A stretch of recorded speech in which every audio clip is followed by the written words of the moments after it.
Direction Sikasso, le Centre régional de la recherche agronomique a organisé une journée de visite de la station de Farako. L'objectif était de sensibiliser les acteurs du terrain sur les enjeux et objectifs du projet Système de production biologique diversifié CIPROBIO. À travers cette activité, le centre veut capitaliser les résultats de l'essai longue durée mis en place à la station de Farako. Fatoumata Diallo, reportage.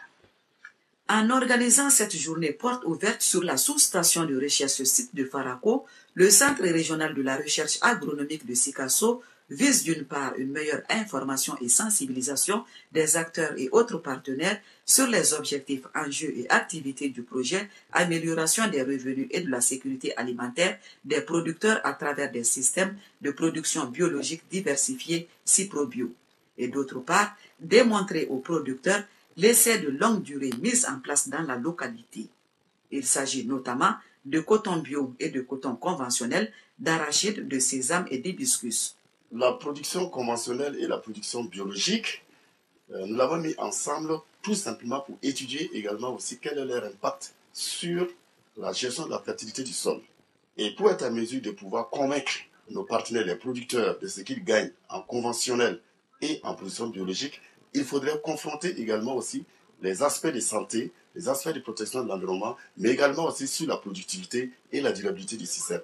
Aussi, pour une meilleure appropriation du projet par les participants venus de Bamako et de l'intérieur de la région, une séance de présentation a par ailleurs été organisée sous la houlette du directeur de cabinet du gouverneur de Sikasso, Sidi Konaté. Monsieur Konaté veut dire que malgré son importance économique, la culture du coton conventionnel cause parfois des dommages à l'environnement et aux ressources naturelles. Même son de cloche chez les producteurs qui trouvent le coton bio très rentable. C'est le coton bio qui peut faire l'affaire des paysans. Le traitement de bio, bon, c'est pas cher. Bon, le kilo de lime, ça fait 200 francs. Bon, quand tu vois le poison, tu vois que bon, 1 litre, ça va dans les 4000. Le projet CIPROBIO, démarré depuis janvier 2011 pour une durée de 5 ans, est exécuté dans 3 pays les plus grands producteurs de coton en Afrique, que sont le Bénin, le Burkina Faso et le Mali.